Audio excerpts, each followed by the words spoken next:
Once was a swagman camped by a billabong under the shade of a coolabah tree. As he sat, as he watched and waited while his billy boiled, will come a waltzing Matilda with me. Good morning, ladies and gentlemen. This is Arnie Lukes here at the Crossroads. Another interesting day, interesting forum. The individual in association. And I'd like to welcome our panel guests from Adelaide. Betty Lukes. Welcome, Betty. Good morning, Arnie. And from Canada. Welcome, Wallace Klinck. Hi there. Welcome from Canada. Or I should say I'm very happy to be with you. No worries. Wally, you're always welcome, always a significant contributor to our discussions. In association, how do we actually get on? And when we're working together, what are our objectives? What are our objectives? In association, there's got to be a purpose behind it. Now we see our civilization, we see our society in association. And an excellent illustration of how people working together was the cave rescue of those 12 young boys and their coach. An extended rescue that lasted nearly 3 weeks, 18 days, I think, around the clock, and actually involved over 1,000 people. And of course, the world's media watched. The world watched in anticipation and in hope that these boys would be able to be extracted alive, and they were. What a wonderful result. Betty Lukes, in association. Thank you, Arnie. Well, I have to say that I followed the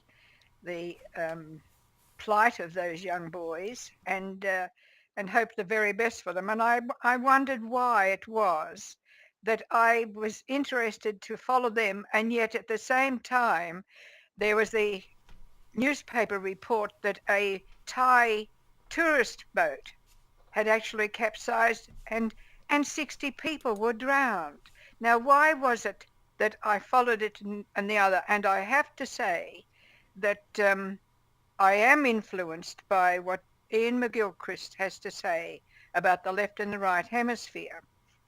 And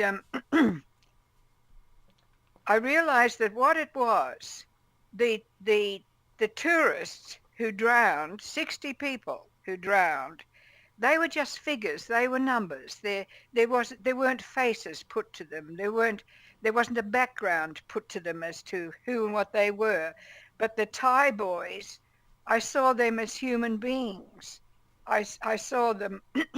I saw them on internet, of course, and they were smiling and actually waving to the cameras and things like that. And I realized that I was seeing them as human beings. And I was interested in the cave diver rescues, one of the rescuers, who made the point that they had to pay great attention to detail. And this, of course, has to do with the left and right hemispheres of the brain. The left hemisphere is narrowly focused, and sharp attention to details that are already of interest is what interests that side of the brain. And they build up a model, people build up a model who were dominated by the left hemisphere. And if they got bits and pieces over, parts over, well, they just discard them.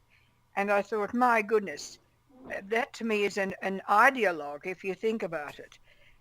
The right hemisphere has to be broad in its picture. It has to be sustained. It has to be open to vigilant attention, open to the world. And I think that McGilchrist makes an important point. And I just want to bring this out because it does go into this important discussion about association.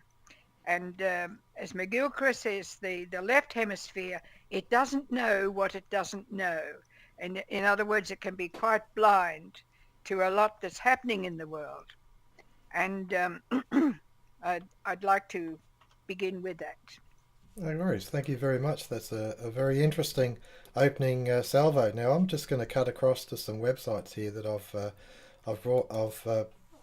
prepared for. One is this Google search on Ian McGilchrist, which is to me, he's got plenty out there, and where he talks in the TED talk, which is essentially like an open microphone, and his book, The Master and His Emissary, and you'll also find a presentation that he's made to the Shoemaker College.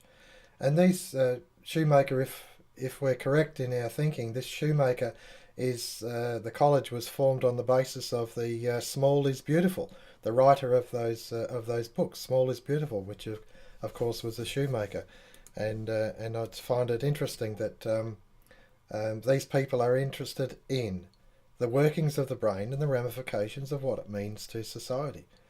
Wally Klinck. Well, human beings are, we're individuals, but we're a society. We're a collection of individuals.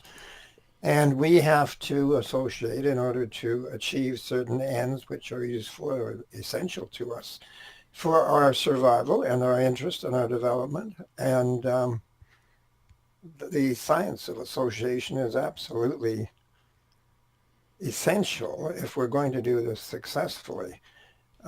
We have to be free as individuals to think individually and to contribute to the association in order to make it a success. And of course, that's obviously what happened in the case in Thailand. It looked as though there was an ad hoc situation that arose, a challenge, and a lot of people who felt they had something to offer to volunteered their support.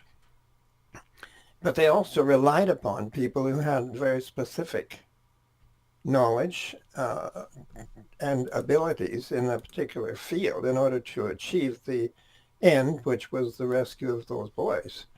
And it was a very successful enterprise, obviously, exercise. And it's just important that we are free as individuals to do this. And we have different aspects of the to do with action. We have to have specific detailed knowledge of things, but we also have to have some kind of purposive overall purpose in doing things. And if we become all tied up in the details and everything is somewhat fragmented, you might say, and not really unified by a larger appreciation or ability to interrelate things and to give them a larger purpose, then we do not really successfully engage in association, because it becomes cut off before it really achieves its highest end. Okay, thanks for that, Wally. I'm visualising what you're saying here, and it's to me the point to make is that in that association, those divers and the entire support team, which came to over 1,000 people, had a clear objective, and that was to safely rescue the boys and their coach from that entrapment, and so there was no confusion about objective. It was there, and so it is with society. If we've got a clear objective, and I think that this clarity of objective is what we're discussing today. This clarity of objective. What are we actually in association for? Betty Lukes. Well, Arnie, I'm going back in my memories now because I saw with the boys in the cave, how that human beings came together with one objective, as you say, and it was so successful. But going back in my memories and thinking about what McGilchrist has to say about this short attention span of so many people these days, I was reminded of when I first heard Eric Butler, and I would recommend his presentation of the social dynamics video, which is on the League website. I can remember that Eric would present his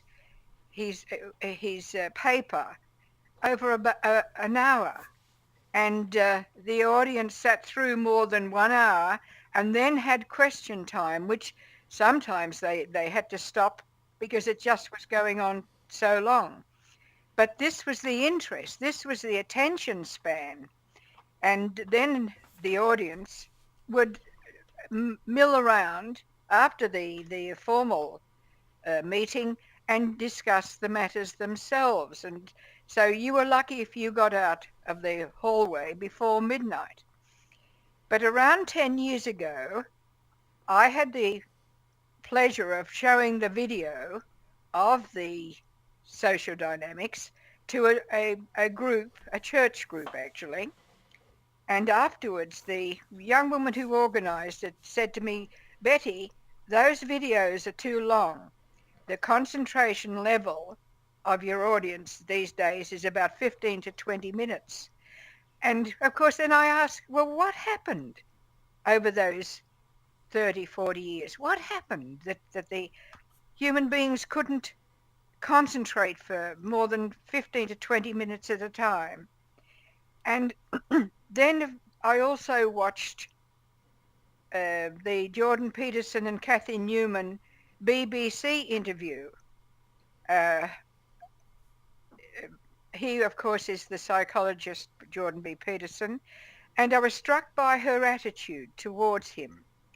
And I went back again in my own experience, my own memories, and I could see how that was the attitude of the feminists 40 to 50 years ago towards League ladies, Australian League of Rights ladies, who were mothers and wives and homemakers, and still were interested in what was going on in the world, but didn't see themselves as a professional, having a professional career.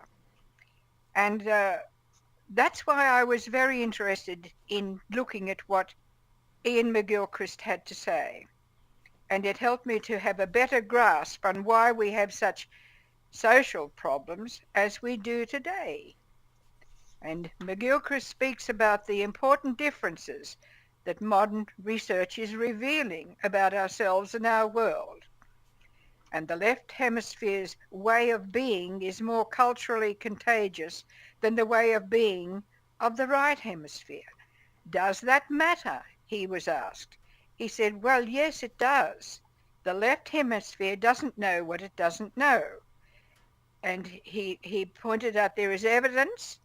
As an example, he's had a recent talk in Toronto, Canada, and a teacher of 7 to 11-year-olds pointed out that over the last 3 to 4 years, she and other teachers have had to teach children how to read a human face. And of course, McGilchrist points out that the bonding between the mother and the newborn babe is so important, and he saw it as important, not just that breastfeeding was good milk for the babe, but also for the bonding between the mother and child. And this further evidence was the ability to read faces, sustain attention, and to empathize. And there's great evidence that this is being lost. Thank you for that, Betty. That's beautifully put. I'm going to cut across to our YouTube channel here, and I just wanted to touch on some things that I find interesting in regard to what you just said.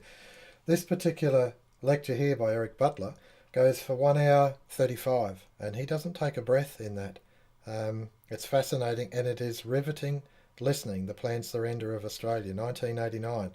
And next to that, Jeffrey Dobbs.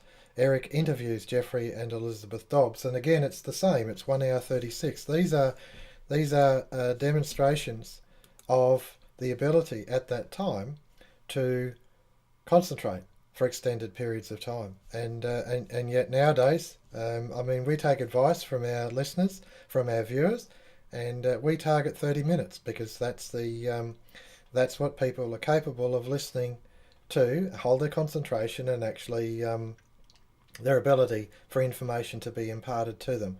And after that, it wanes. Wally Klinck. Well, that's really interesting. I think that a healthy person should not find that their interest wanes in 15 or 20 minutes. I would think that anyone who is really interested in a subject or seeking truth would be anxious to pursue it to the bitter end, which could take a long time. And I think that there, what you said, Betty, about the culture of the left and the right, I think that's a very profound observation, because I think that the right side gives you is something of a continuity, a way of putting things together in a meaningful way that gives you a tendency to look ahead and to make life a continuous unveiling, unfolding experience. And I think that today there seems to be, they say there's nothing like success to breed success. You get positive feedback, and so that you then pursue your activity. And I think today that there has been such a breakdown of faith. You have to have faith in something in order to follow it.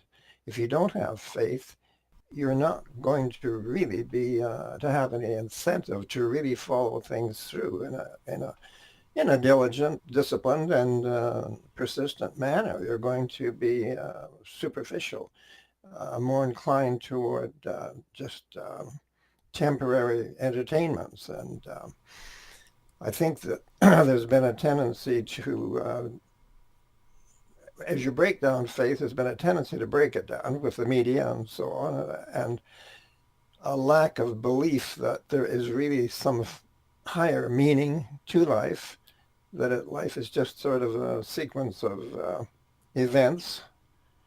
And I think that this is what's really caused part of the lack of ability to really concentrate on something until you feel that you're actually getting some significant understanding from it. And so that's why people tend to jump from one entertainment to another so much. And again, we're so busy under this present financial system that we do not have really time we don't have the leisure time or the energy in our leisure time in order to really devote ourselves to anything of a sustained nature so much.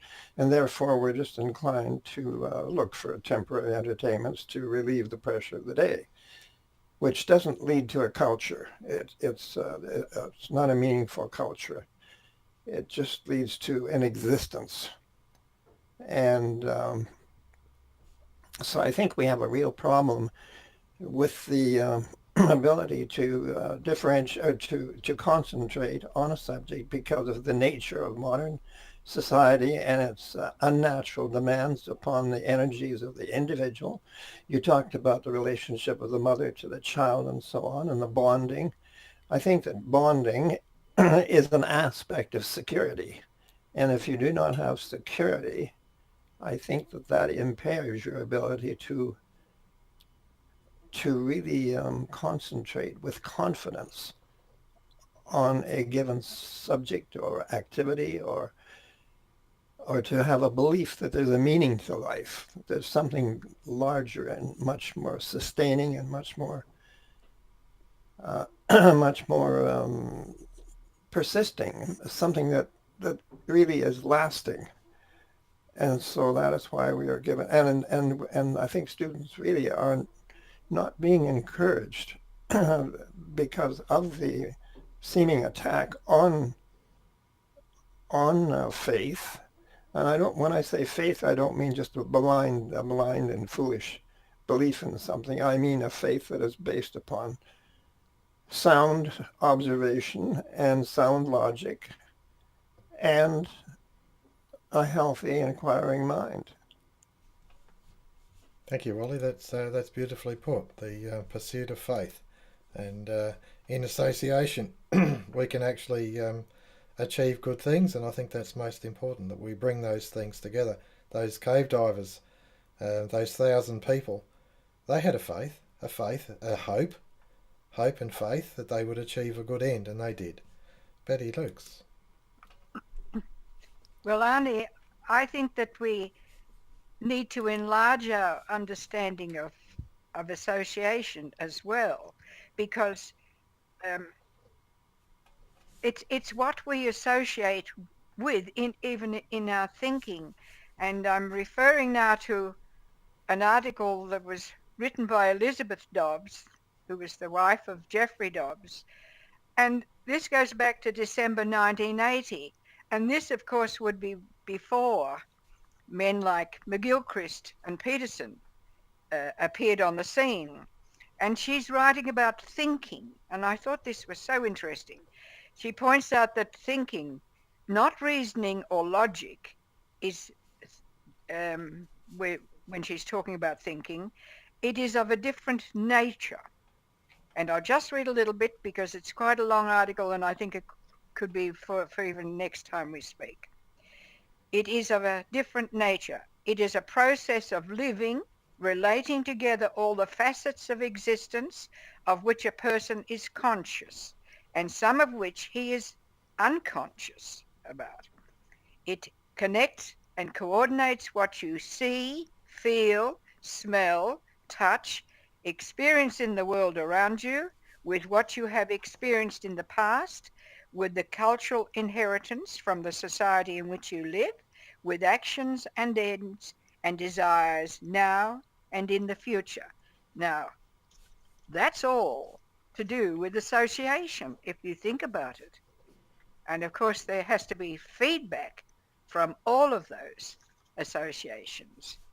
And it concerns not only mental operations noted in exercise books and in answers to questions, but intentions and emotions and physical possibilities and value judgments, and can only properly be learned and created in a total universe of living and doing, not the technology, virtual reality, but the real reality. And she points out for most children, this is 50 or so years ago, most living and doing happened at home in the sphere of the traditional family. And Jeffrey Dobbs already is warning his readers that instead of a teacher, when teaching the sums for the young students, was using exotic fruits as an example, instead of using what would be something that the children could associate with locally. And that, of course, was in England, and there would be pears and apples and things like that. And they wouldn't relate the exotic fruits to the fruits around them.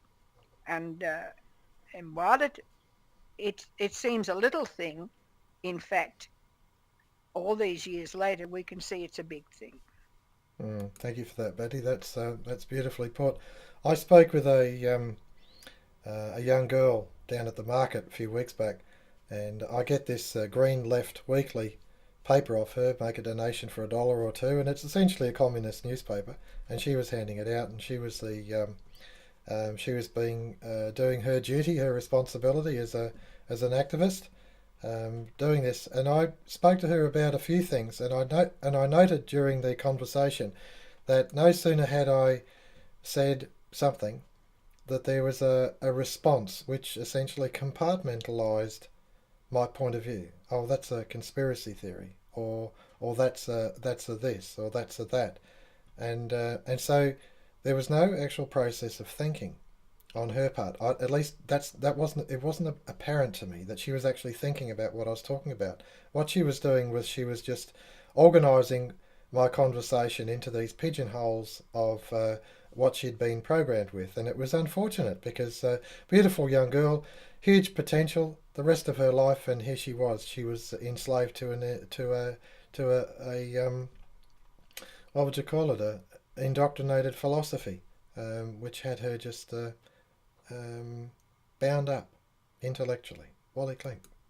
Well, she's been, in other words, she's been programmed to in a certain way that elicits reactions from certain cues, and doesn't go beyond that to think in a more sophisticated manner. Obviously, she's been trained. And of course, there are certain people in this world who love people to be trained because it serves their ends if they can get people to do their bidding. And the whole idea of there's been a very strong effort to condition people against any idea that there might be this, that, or another conspiracy. Well, the thing of it is, a conspiracy is just simply an agreement between two or more people to carry out some action without being candid about it, without being honest about it. And I think any realistic person who would think for 2 minutes knows that human society and human history has been rife with conspiracies. But you see, if you can condition people to automatically reject the idea that there might be some kind of cognitive activity going on to achieve an end, then you can immediately disarm them, because they will stop thinking about the possibility that there might be more to the story. And there is more to the story, usually. And if you don't know that, you're certainly not going to appreciate the nature of reality. So this is a very ideological thing, this business of conditioning not only young people, but society in general, to the so-called irrationality of accepting conspiracies. Well, conspiracies are simply a product of human cognition. You can have a conspiracy for a good purpose as well as a bad purpose.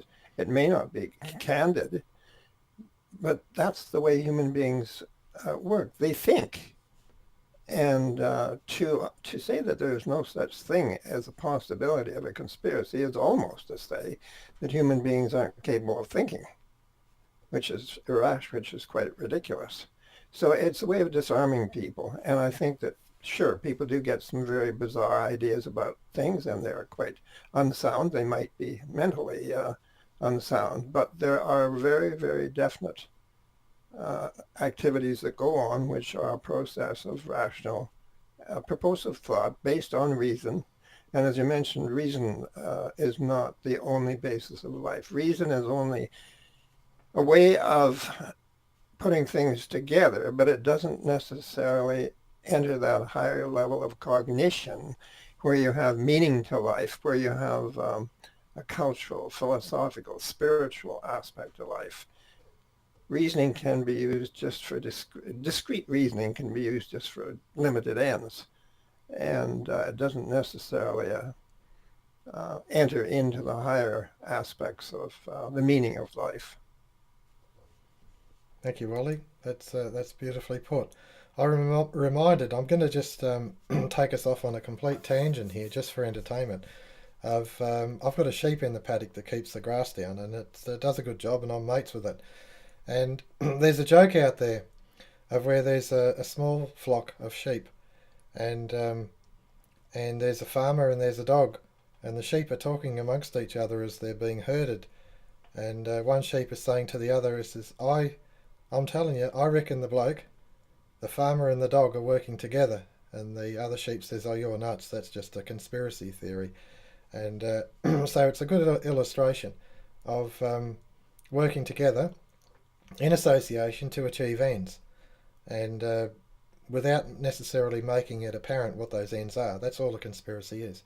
And the fact is, we are here working in association to achieve ends. Our ends are to present these thoughts, this discussion in the fore, so that you can actually think about it. And that's the hard bit. It's not just a matter of compartmentalising what we say, but rather deeply contemplating it and try and place it into your reality, your world.